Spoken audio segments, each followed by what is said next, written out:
ఆధ్వర్యంలో ఈ రీతిగా మనం కోడి రావటానికి దేవుడిచ్చిన అనుమతిని బట్టి, దేవుని సహాయాన్ని బట్టి మనం ఈరోజు యాదవ కోడికను మనం కలిగి ఉంటాం. తిరిగి నాగేంద్రమ్మ గారి గురించి సాక్ష్యం చెప్పమని మరి ఇక్కడ గృహస్థులు కార్తీకుళ్ళు కోరిన వారుగా ఉంటారు. నేను 1976 సంవత్సరంలో యేసు ప్రభువును నమ్ముకున్నాను. 30 నమ్ముకున్న దినాల్లో చుట్టుపక్కల ప్రాంతాలన్నీ వాళ్ళు తిరిగి సేవ చేస్తుండేవాడిని. ఆ దినాల్లో తరచుగా బయట ముందులో వెళ్ళేవాడిని. బయట ముందులో వెళ్ళినప్పుడు నాగేంద్రమ్మ బయట ముందులో పుట్టింది కాబట్టి నాగేంద్రమ్మ నాకంటే చిన్నదే. అయితే బయట ముందులో గ్రామంలో ఉండేది. మేము వెళ్ళినప్పుడు వాళ్ళ ఇంటికి వెళ్ళేవాళ్ళం, వాళ్ళ తల్లిదండ్రులు కలిసేవాళ్ళం, అక్కడ ప్రార్థన చేస్తూ ఉండేవాళ్ళం. ఆ రోజు నుంచి కూడా నన్ను ఎంతగానో మరి దగ్గరగా మరి ఏలియన్నని పలకరిస్తూ ఉండేది. ఆ తర్వాత అట్లా కొంతకాలం ఆ ప్రాంతాల్లో ఉన్న తర్వాత అమ్మాయికి మ్యారేజ్ అయిపోయింది, ఉద్యోగరీతిగా వెళ్ళిపోయారు. నేను కూడా 89లో నేను కూడా ఉద్యోగం వచ్చి సొంతనాథులపాడు వెళ్ళాను. తర్వాత అక్కడి నుంచి ఒంగోలు వచ్చి 92లో నేను అద్దెంకి వచ్చాను. 92లో అద్దెంకి వచ్చినప్పుడు మేము ఇల్లు కావాలని చెప్పి కట్టకింద పాలు వెళ్ళాం. వెళ్ళినప్పుడు రోడ్డు అమ్మడి వెళ్తా ఉన్నాను. లోపల నుండి పరిగెత్తుకుంటూ వచ్చి అలా ఏలి అన్నా అని కేకేసింది. ఏందమ్మా నాగేంద్రమ్మ అంటే, అలా ఇప్పుడు అద్దెంకులో జాబ్ చేస్తున్నాం, అద్దెంకులు ఏమంటున్నాం అని చెప్పి నన్ను లోపల తీసుకెళ్ళి, నేను అప్పుడు ఒంగోలులోనే ఫ్యామిలీ ఉంది, ఇంకా అద్దెంకు రాలేదు. నేను మాత్రం ఉద్యోగంలో జాయిన్ అయ్యా. తర్వాత మరి లోపల తీసుకెళ్ళి కాసేపు కూర్చోబెట్టి అన్ని విషయాలు మాట్లాడుకున్న తర్వాత భోజనం పెట్టింది, అన్నం తిన్నాము.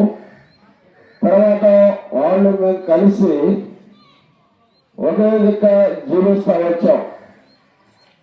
వాళ్ళ ఇల్లు నేనుండే ఇల్లు దగ్గరగా ఉండేవాళ్ళు. దగ్గరగా ఉండి మరి పలుమార్లు మేము కలుస్తూ వచ్చేవాళ్ళం, మాట్లాడుతూ వచ్చేవాళ్ళం. తర్వాత అక్కడి నుంచి జనాకాయ చర్చికి వెళ్ళేవాళ్ళం. వెళ్ళిన తర్వాత వాళ్ళు మేము కలిసి, ఎందుకంటే మరి నాగేంద్రమ్మ మరి మన బంధువులు కూడా,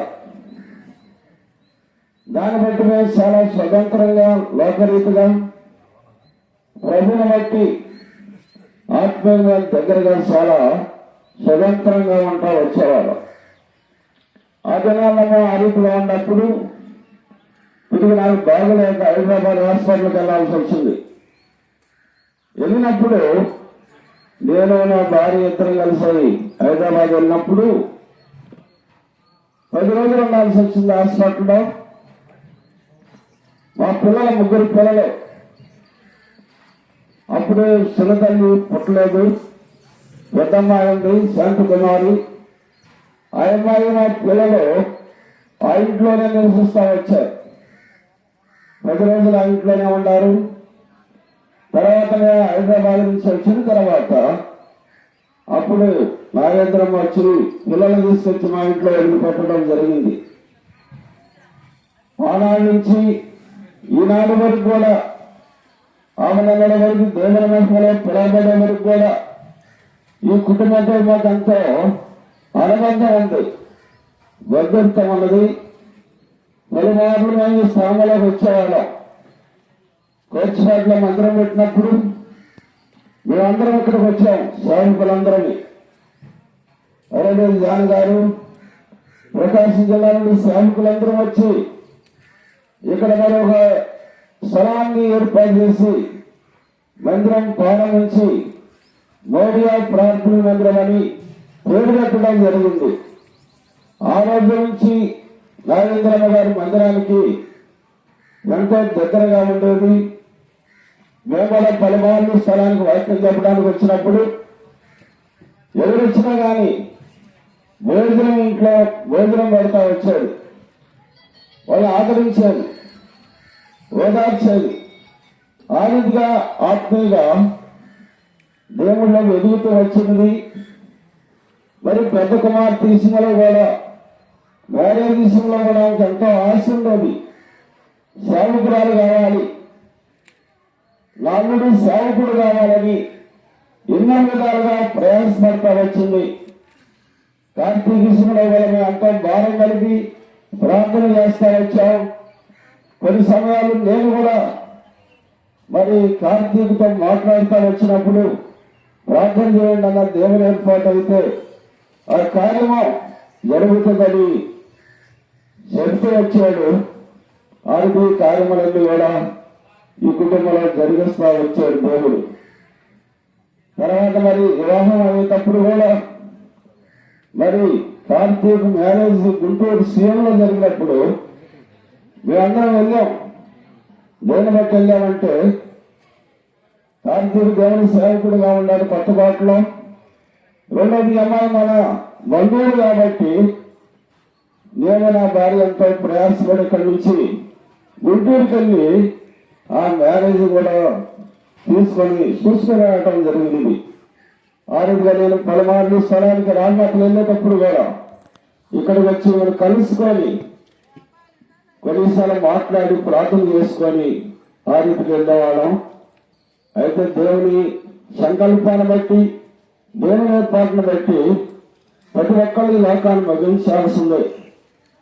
ఎవరి వారి లోకంలో అంటానికి లేదు. ప్రతి ఒక్కరు చనిపోవాలి. ఆ రీతిగానే సహోదరి నాగేంద్రమ్మ కూడా తన సొంత సమయంలో పాల్గొని లోకాన్ని ముగించాలని పరలోకం వెళ్ళింది. తన బిడ్డలు ఉన్నారు, తన భర్త గారు విజయ్ కుమార్ గారు ఉన్నారు. అయితే దేవుడు ఎప్పుడు కూడా అన్యాయస్తుడు కాదు, దేవుడు ఆదరించేవాడు. అందుకే బైబిల్ ఒక మాట ఉంది, ఆది కాండము 50వ అధ్యాయము 22వ వచనం చదవండి. ఒక మాట, ఆది కాండము 50వ అధ్యాయము 22వ వచనం నేను ముగిస్తాయి మాట చూసి 50:22 ఎవరో నేను తీసుకువెళ్తాను కదా.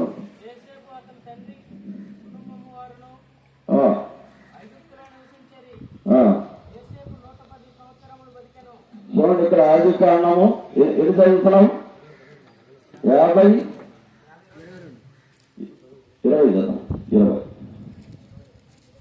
మీరు నాకు కీడు చేయాలని ఉద్దేశించారు కానీ కాబట్టి భయపడుకొని నేను మిమ్మలను మీ పిల్లలను పోషించుదని చెప్పి వారిని ఆదరించి వారితో ప్రీతిగా మాట్లాడడం. చూసారా, మరి ఇక్కడ యేసు ఐగుప్తులో ఉన్నారు. అందులో మరి అక్కడికి వచ్చినప్పుడు దానిమని పంటానికి వచ్చినప్పుడు వాళ్ళు భయపడుతున్నారు.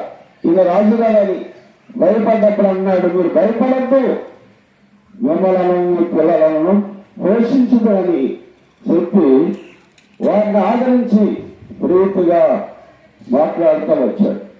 కానీ దేవుడు కూడా మీరు భయపడాల్సిన పని లేదు.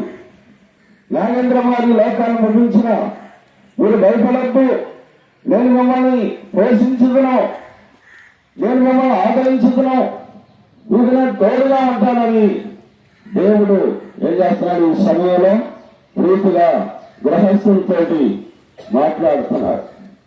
దేవుడు మాట్లాడేవాడు, దేవుడు ఆదరించేవాడు. మన శ్రమ కాలంలో, కష్టములో, లేములో, పేదరికములో దేవుడు మనల్ని ఆదరించేవాడు. మనం అదే కాలమే ఫోన్ వచ్చింది. కోచిపాట్ల నాగేంద్రమ్మ గారు దేవుని మహిమలో పిలవబడిందని ఫోన్ వచ్చిన తర్వాత చాలా నిరాశ చెందాం, చాలా బాధపడ్డాం, కుంగిపోయాం. అయినాలో దేవుడు నమ్మదగిన వాడు, ఆదరించేవాడు. ధైర్యం చేసుకొని మళ్ళా ఈ స్థలానికి వచ్చి మేము వెళ్ళడం జరిగింది. పురులారా, అందుకని ఈ సమయంలో మనం ప్రతి ఒక్కరూ లోకాన్ని ముగించాలి. నాగేంద్రమ్మ గారు అయితే దేవుడి మహిమలో ఉంది. తన వదిలిపోయిన తన భర్త గారు విజయ్ కుమార్ గారి బంధువులు అందరూ కూడా ఆమెతో కూడా ఉండాలంటే ఆమె ఏ మార్గంలో అయితే నడుస్తూ వచ్చిందో అదే మార్గంలో నడవాలని దేవుని పేరిట మిమ్మల్ని ప్రేమతో ఆహ్వానిస్తున్నాం. కలిగి సాక్ష్యమును మరి సోదరి నాగేంద్రమ్మ గారు ఆత్మీయ బంధువులు, లోకలికి కూడా బంధువులు మాకు. ఈనాడు గత 76 నుంచి నేను 36 బయటంగుల ప్రాంతాల్లో సువార్త ప్రయోగించడానికి వెళ్ళినప్పుడు పెళ్లిగాలేదు బయటంగులలో ఉండేది. నేను ఇందాక చెప్పాను, నాకంటే చిన్నది నాగేంద్రమ్మ. అయితే మాకంటే ముందుగా ఈ లోకాన్ని ముగించి దైవరాజ్యం వెళ్ళింది. దాన్ని బట్టి సంతోషిస్తున్నాం, ఆనందిస్తున్నాం. అందుకే దేవుని వాక్యంలో ఉంది, నరులారా తిరిగి రాగాని మీరు సెలవిస్తున్నారు. కానీ దేవుడు పిలిచాడు, వెళ్ళిపోయింది. దేవుడు మనలో కూడా పిలిస్తే మనం కూడా వెళ్ళాలి. దానికి మనం సిద్ధంగా ఉండాలని దేవుని పేరుట మమ్మల్ని ప్రేమతో ఆహ్వానిస్తున్నాం. సాక్ష్యమైన దేవుడు దీవించను గాక.